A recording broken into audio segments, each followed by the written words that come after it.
सामना करेंगे सही हसन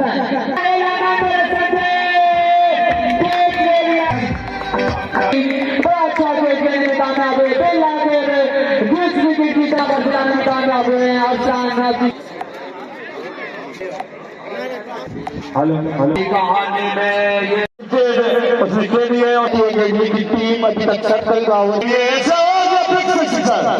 तो सही से हिसाब से जमा हुए हैं कोई किधर से आया हुआ था जीत के वर्ल्ड कप तो वो जो तस्वीर निकाली है वो तस्वीर जैसे सीईओ एयरपोर्ट वाले अपने आंखों से यहाँ पे देंगे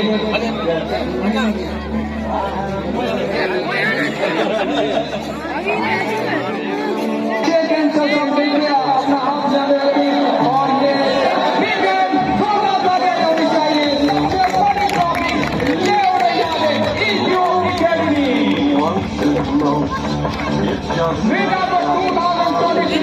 भाई को भी बता रहा हूँ कि इंशाल्लाह ताला जो